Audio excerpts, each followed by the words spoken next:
Hi, everyone. Welcome to Three Cups and a Dash of Spirituality. This week, I've gone into the vault and selected an episode from May of 2024. Now, the episode I selected has everything to do with a visit to Galveston Island. There could be a reason for this. Stay tuned for more details in a future episode.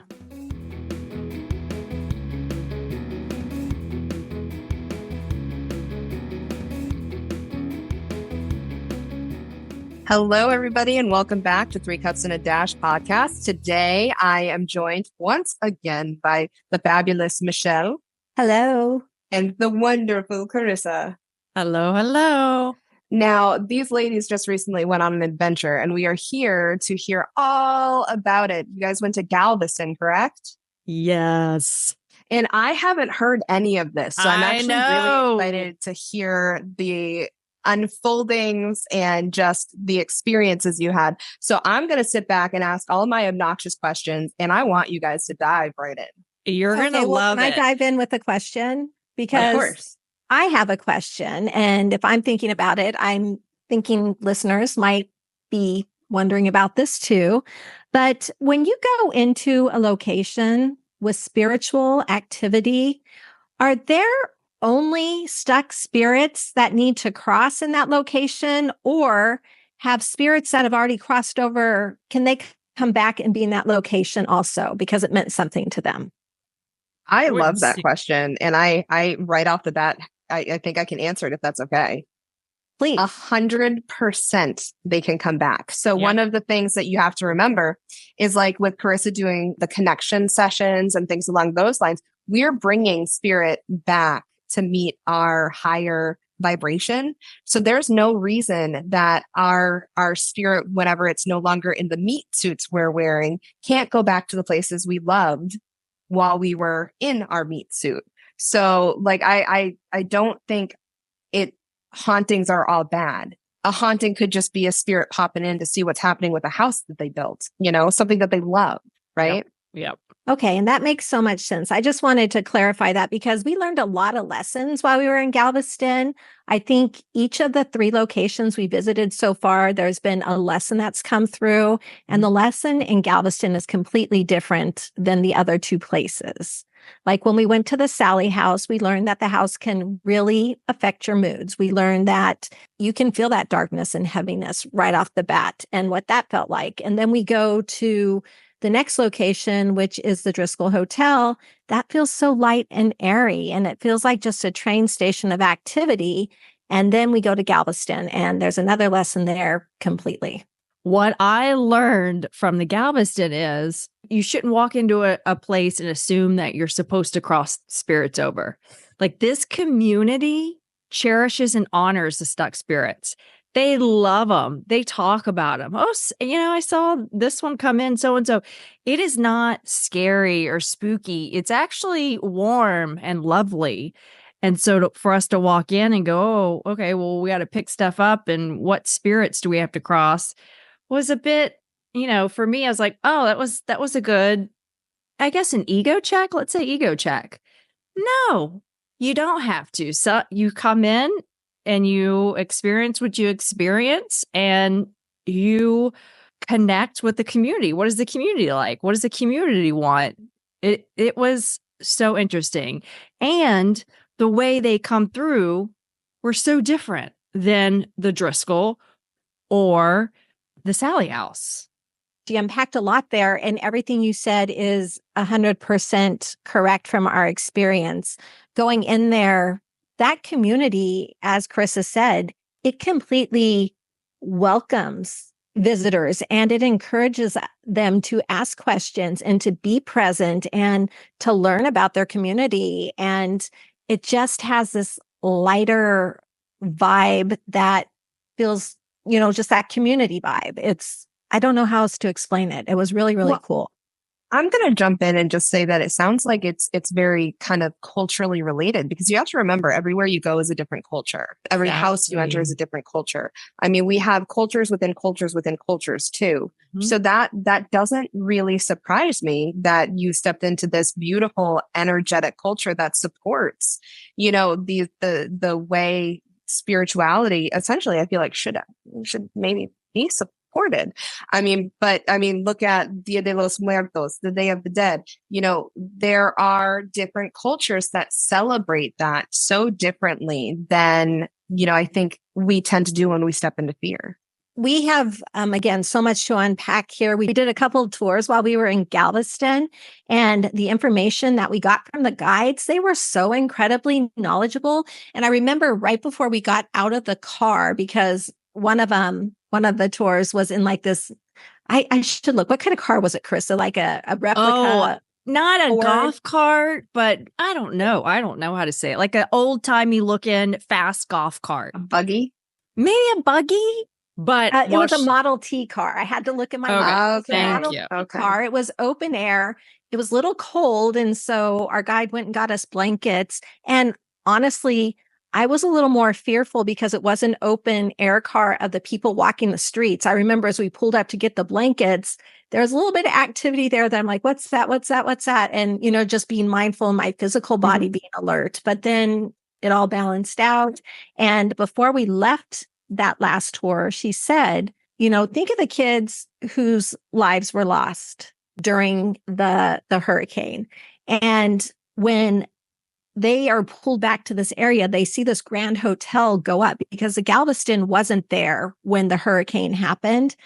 They're like, that's like a castle to them. And that's why they're drawn there. It's like a place where they can play. I mean, they have suites there. They have toys there. They have people there. They can be a little mischievous, run the halls, do things like that. So for them, like that hotel just symbolizes their castle, their paradise. Sure. And I thought that was so cool the way she explained that. What was her name and her company? And I'm going to put all of this in the show notes. Okay, good. Her name was Jen. And she owns Spooky Galveston. Spooky Galveston. But she was conducting a tour for the Carriage House, which is the one that owns the open air car tours. But she was like a guest guide. And man, she nailed it. She's also an intuitive too. I right when I looked in her eyes, and I was like, oh, yep, fellow lady. She also said, this was our last night there. And I said, it's so interesting because we're not picking up things we normally pick up and like in our house or the last two places. And she goes, yeah, do you know why? And I was like, oh, why? And she goes, because it's understated. The activity here is understated. Isn't that cool?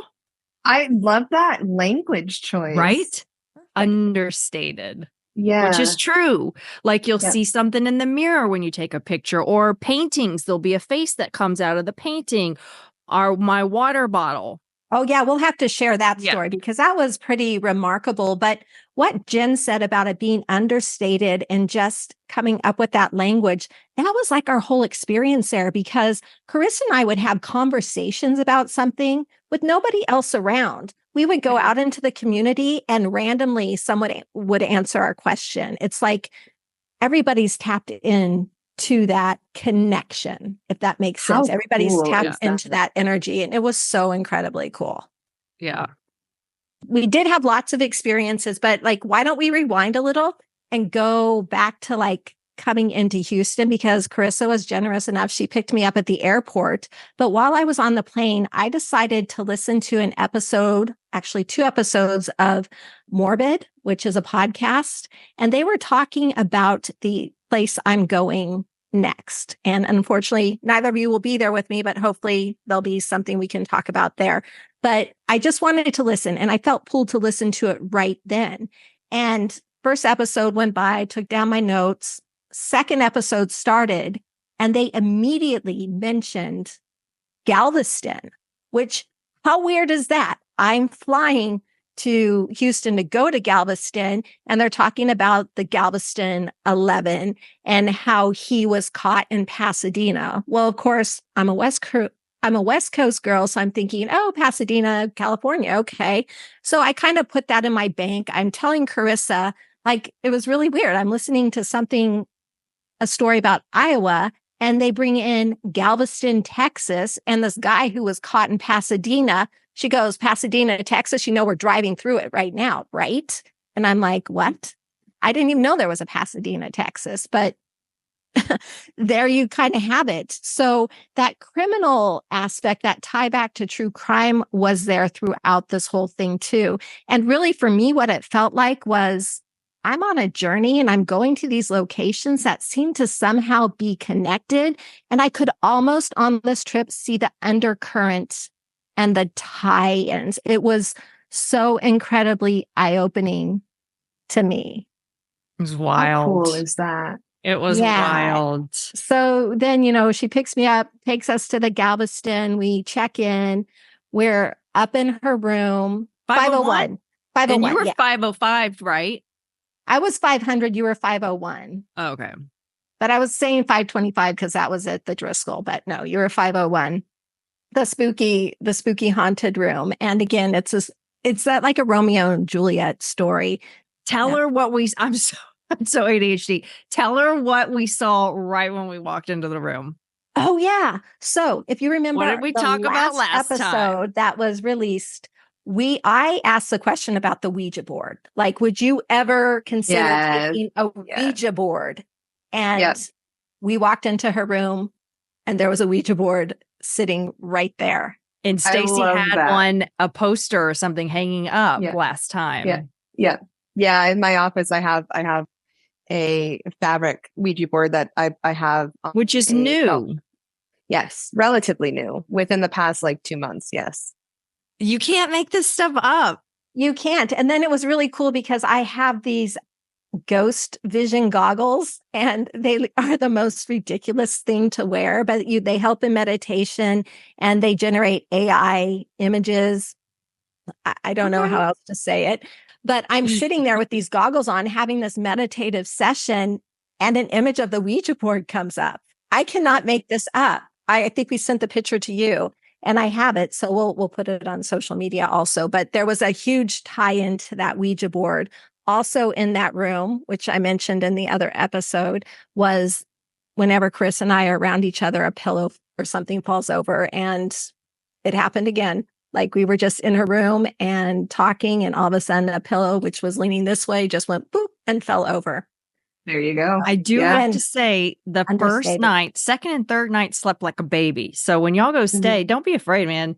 You're going to sleep like a baby more than likely. I don't want to freak y'all out about the hotel. I don't know. This may increase the hotel sales. So the first night I woke up, you know how it is when you wake up in the middle of the night and you feel someone in the room and you're like, all right, I have an eye mask. I keep my eyes closed. All right, let me tap in, see who it is. I could not. But I knew someone was there. And so I was about to go, oh, no. I woke up with a racing heartbeat. That was it. Racing. All of a sudden, just woke, no bad dream, nothing. It's like, all right, who are you? It's cool. Let's talk. Couldn't pick them up. About to take the eye mask off. And one of my spirit guides go, don't take it off. I said, oh, okay. And I just did it, said a little loving prayer for the room and everything, and immediately fell back asleep. Now, scientifically or medically or neurobiologically speaking, you can't go from a racing heart to fall asleep. Right. And so back in the day, I would have said, oh my God, I need to go to the doctor. I've woken up with something's wrong with my heart. I wasn't having a bad dream. Thank God I am where I am today. And no, I have so much clarity about what it is. And I'd like to add two things to that. One of them being that first night we were there, we were working with the spirit box. And I told you how the Galveston 11 came in as we were driving over. But Chris is like, let me put it in, let me listen. And as she's listening, one of the words she said was one of the guys who was arrested for the Texas killing field. So he was also connected, but it was a weird name. It was like Reese or something like that. Reese, and that was his name. So it's not like William, Bill, John, Joe, whatever. It was connected to the actual crime. And then she had a visualization of a young girl getting into an older car. So we explored that a little bit. So that was leading up to this racing heartbeat. So who's in a room? Well, again, I'm in the room across the street. I didn't wake up thinking someone was in my room, but I did have an experience with a dream, racing heartbeat, waking up also, and then falling back to sleep. It's a dream I've had before, but I haven't had it for a year, 18 months. Wow. But was it connected? It kind of feels like it. Yeah. I think you intuitively picked it up too. That's what it felt like. You knew what was happening intuitively. You know how Michelle calls herself the clueless psychic? Yep. I swear to God, I'll be thinking something on the trip, and then she'll be like, you know what? Blah, blah, blah, blah, blah. I'm like, motherfucker, stop. Or like, I can't tell you how many times I've thought on the phone, like, oh, I should tell Michelle that. And then she's texting. And finally, I'm like, you need to get out of my head. You need to get. Oh, you know what else she did, Stacey? What else did she do? I don't even know what else I did. Let me tell you. So we went on, what are they called? Oh, a Segway tour. Segway tour, right? And I'm on TikTok. And so with the helmet, I had seen a video about how you could put a little thin maxi pad in your hat and you won't sweat. So I was like, oh, I'm going to do this while I'm in Galveston. I'm going to put a little maxi pads in my hat. I was like, brilliant. I'm putting this nasty ass helmet on my maxi pad. Michelle took pictures of me. And then when I got done with the whole tour, I look, what do you think's hanging out? Of course. Definitely, the maxi pad is definitely hanging out. And I'm so glad you took pictures of it, Michelle. I didn't. We were just in front of a cool place and the guy's like, can I take your picture? So I gave him my camera. I didn't zoom in, but of course, Chris was like, what do I look like zooming in and stuff? Oh, like, it's hanging out. I'll have to show you that too. So good. That's so good. Yeah. Look, you have anything between your teeth or you got a maxi pad hanging out of your hat. Oh my God, you know.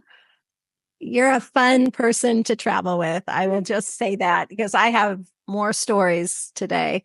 So we did do the Segway tour, which that was kind of humorous in and of itself, watching us on these things. I've been on one before, but it takes that little curve or that learning period. Yeah, but it all worked out. We weren't injured. We didn't wreck anything. And then that night, we had heard they do a tour of the Hotel Galvez. And so we had a guided tour that night. Okay. With this wonderful lady. Her name is Melissa Hall. And you can find her on Ghostess of Galveston on like What Instagram, a cool I think, name. or Facebook, and ghostessofgalveston@gmail.com. I'll put it all in the show notes. But she was amazing. She worked at the hotel. She has gotten to know these spirits. She knows the history of the hotel. She was absolutely fabulous. She was so detailed and probably so annoyed with me by the end of it because, you know, I see faces everywhere and I'm looking at pictures. I'm like, oh, look at this. Or I'm playing with this piece of equipment. Oh, look what it said. And one of the words that came up, she did say it was one of the family names in Galveston, one of the big family names, which I thought was kind of cool. That is really cool. I think I was obnoxious there, Chris. I felt a little obnoxious afterwards. No, not at all. I'm just like sitting here enthralled by the name of the ghostess. Like, I think that's so good, so clever. Yeah, and she's beautiful, and the name fits her so well. And not only did she have the tour, but you know, when you're good at your job, people are going to come back. And she's had a lot of people bring photos to her. And so she had a whole collection of validation photos of a man in the bathroom, because there was a bathroom there. If you go in there and you ask him, we didn't get that photo, but she had photos of it. So we got to see it. Isn't that wild? The understated. I've never heard of that, where you don't really pick much up unless they're understated, quote. Isn't that interesting? I don't know. I'm like blown away a little bit. I know. And she was so knowledgeable, and she told us about all the places to go in the hotel where maybe we would feel activity. And I will say, Chris and I were a little bit dumbasses in this one place, because she's showing us a picture and I take a picture and I'm like, yeah, there are two people sitting right there. And they were like mannequins. Like in the picture, I thought that's what she was showing us to be or something else in it. I'm like, but there are two people right there too, but they were mannequins. I felt a little bit stupid. But hey, I was in the experience in the moment. And I'm, technically, I really am a blonde. I just dye my hair darker. But part of that story too is, again, she's telling us all these places in the hotel to go or we're not supposed to go. And there are 2 floors in the hotel, not open to the public. They're either under renovation or I don't know, for some reason, not open. And only one of the elevators goes all the way up. And she made the mistake of telling us. So of course, Carissa is like, let's go up. Let's go see. Let's see what's up there. And I'm like, no, I don't think that feels right. She's like, no, let's do it. And so we did. And we had another Swiffer moment where she gets freaked out and almost like attacks me with a broom. You remember that? I almost got locked in the stairway. And we almost got locked in the stairway too. And I'm like, all horror stories start this way. Like, this is just scary. Stacy, well, that's like, Stacy, you would do it with me. Probably. I would probably do it and then think about it after and be like, that was probably a dumb move, because that's my thing, is like, I just do things and then I go, oh no, that was not the greatest choice. Like, I'll throw out there that if I was in a horror story, I would be the idiot going, hello, is anybody here? I would not be that person. When we get together and do one of these trips, the three of us,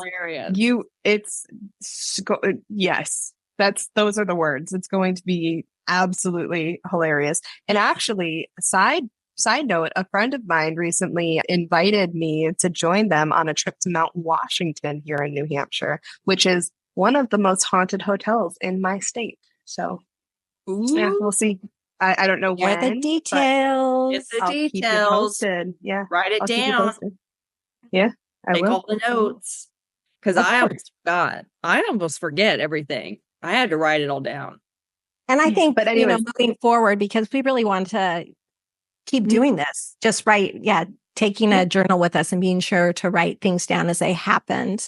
So that night, we got scared upstairs. We decided to go back to our rooms and, we're just playing with the equipment. And here's my advice to anybody wanting to do this. Understand the equipment before you bring it and think it's going to work, because there's a learning curve. And twice now I've stepped into the fact that I need to go to YouTube and watch videos on it, because it doesn't always work. But we did go back to Carissa's room. And in that moment, she did have an opportunity to cross over a young boy who she had assistance with his family, right? His family came in. Yeah, I just held space, and it was a young Native American boy and his family. I've never seen a crossing over like this ever. I mean, it's like one in the movie. It literally felt like a Hollywood movie where I'm holding space and his ancestors, it's like literally a white light coming down and enveloping him. And I'm just holding space. I'm like, that's like so guys, it's really not like that. But I did have one like that in the movies. That's what it looked like. It was lovely. Oh, it warmed my heart. It was quite moving just to witness too. And then the last night we were there, we did the other tour with Jen. That was her name, right? Yeah, Jen. And that was fabulous. But before we went on this tour, because it didn't start till 9:30, and I'm usually in bed by 9:30. So I'm having to pump myself up, you got this. We went to a really nice dinner, went back to the room, and we that day had gone shopping, and we went to the Witchery, right? That was the name of it. Oh, love that store. Yeah. And they had a lot of cool, tarot, everything you can imagine. So we went there and we each bought deck. I think Carissa got a couple of tarot cards. So when we went back to the room after dinner that night, we had a couple hours before our tour, and we pulled a couple cards. And everything Carissa pulled had to do with a young girl and water. And everything I pulled, I believe, had to do with water also. And she's like, I think we're going to come into contact with one of the young drowning victims. And I'm like, okay, well, we'll see where the night takes us. So we're getting ready to leave, and Carissa had ordered room service right before we went. And at the end of the bed, she had set a vase of a little carafe, I guess, of water, and sat it down. It wasn't leaking. It didn't spill. It just was sitting there. And I know there's condensation, but just bear with me. I had it there the last 2 nights, though. Yeah, she had it there for 2 nights. And we left, went on the tour, had this fabulous time with Jen, all of her stories, all of the history. We came back to Carissa's room and she's like, oh, isn't that interesting? I lifted up the carafe and it looked like a Victorian child's profile. It did. Wow. And I do have the picture of that also, which I'm like, you said a girl from the hurricane. Yes, it was a girl. Oh, it's water. Yes, it's she water. drowned. Yeah, she drowned. And I didn't just put it together. Just now? I thought we talked about that. There was no logic really to it. And that it came out as the image of a Victorian girl. Mhm. It's like that again, that was the understatement. Right. It just It's confirmed like what the just tarot the- card said. Yeah, just a little message like, yep, it's cool. Yeah. Yep, you got it Wild. right. And this Wild. hotel, as Carissa said, it wasn't a place you were afraid to sleep. I mean, that first night was a little bit rough for Carissa, but the other nights, like we went to bed fairly early, got good night's sleeps, a good night of sleep, and then could get up and go do whatever we wanted to do that day. I will say it was cool because during one of Carissa's meditative sessions, she saw an image of Carol Burnett. And I went back to my room that night and randomly turned on the TV and there was Carol Burnett. So that was a little something understated that happened. But that was like the whole experience, like little things, again, conversations we had that were coming out in different ways, in different areas. It's interesting. Having had the opportunity to hear your stories with the different places that you've been, listening to your story this time energetically to me actually feels really good and really calm. Not like overly excited, not like underwhelming, just like, just perfectly like balanced, like kind of one of those energies that you just want to sit in because you know that you're safe. Does that make sense? Yeah. And the first night, what I really think that was is that I would have seen someone. I've seen my aunt, my aunt appeared before me after she passed. It was her shoulder up and it was very brief. I say that I'm ready, but I don't know actually if I'm ready. Well, your guides do though. And that's where they come in and they're like, just chill. You're good. Yeah. So I do want to, again, share about those ghost goggles because I just was looking at my notes and like, I can't pass this up. So as I said, that first night we were there, I got the image of the Ouija board. The second night I put them on or not, it was during the day. Actually, I was meditating during the day and I put them on and I got the image of like a burning building. And I'm like, this is so weird. Did this hotel burn down? I think I heard a hotel burned down, but the very distinguished feature in the image that AI generated was like this arc. I'm like, okay, well, that's very interesting.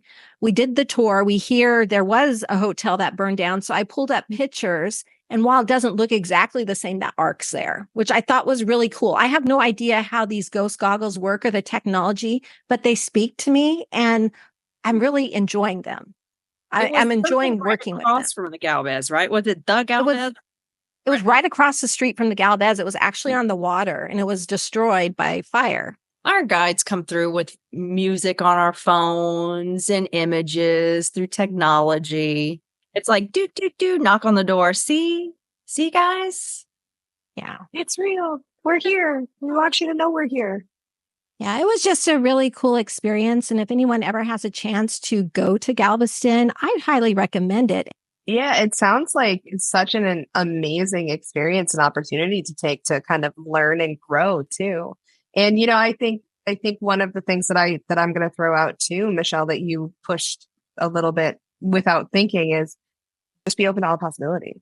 Like that, it feels like that is the type of place, and I wasn't even there. But it feels like that's the type of place where if you just are open to anything or just all opportunities or growth, you're going to walk away with something. And, that's really, really, really cool.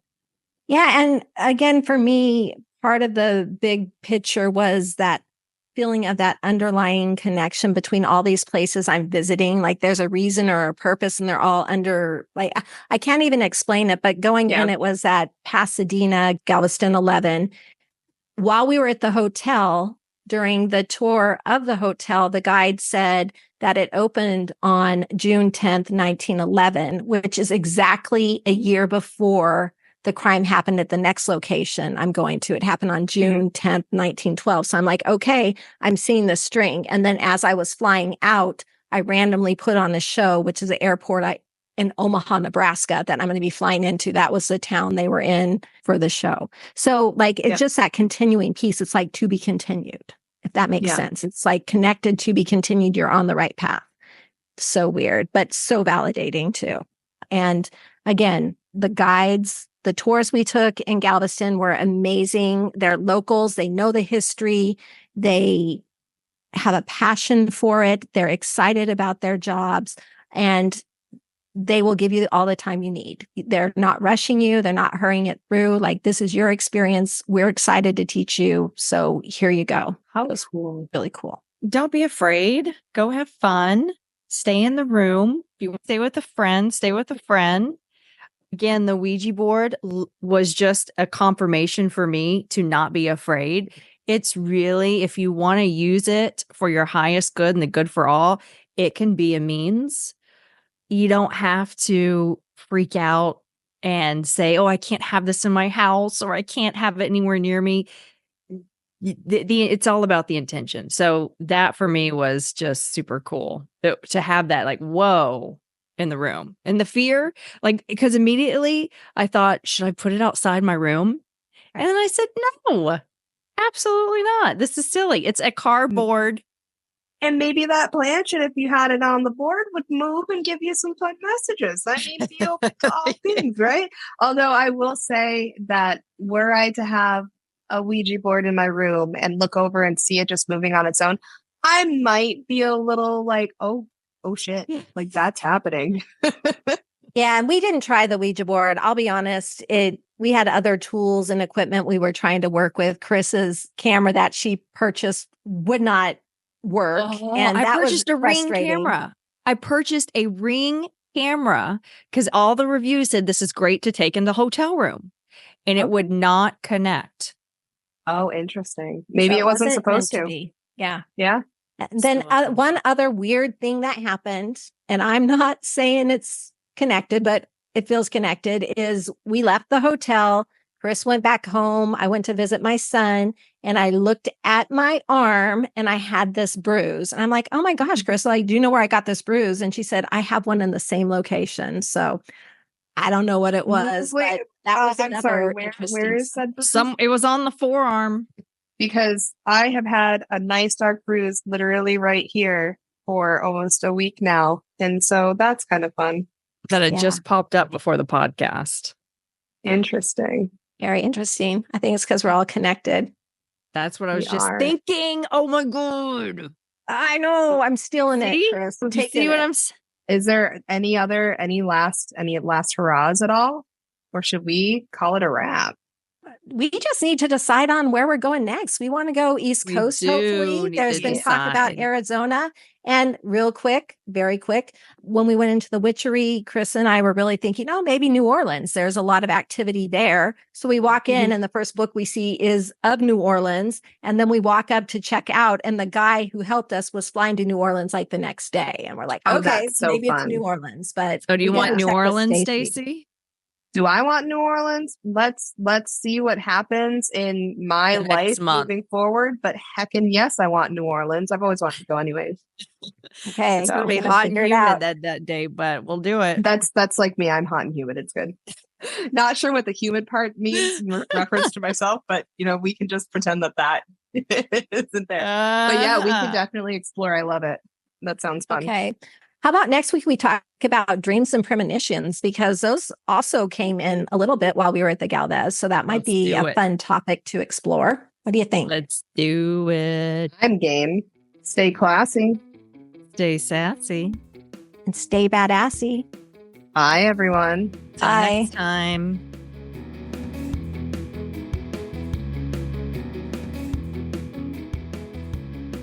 Thank you for listening to this week's episode of 3 Cups and a Dash of Spirituality. If you like what you heard, please know that we have a full library of episodes now available on your favorite podcasting platform. You can listen to it now, or you can download it to listen to later. Also, if you'd like to give us a review, we'd appreciate it. We love connecting with listeners, and thank you in advance.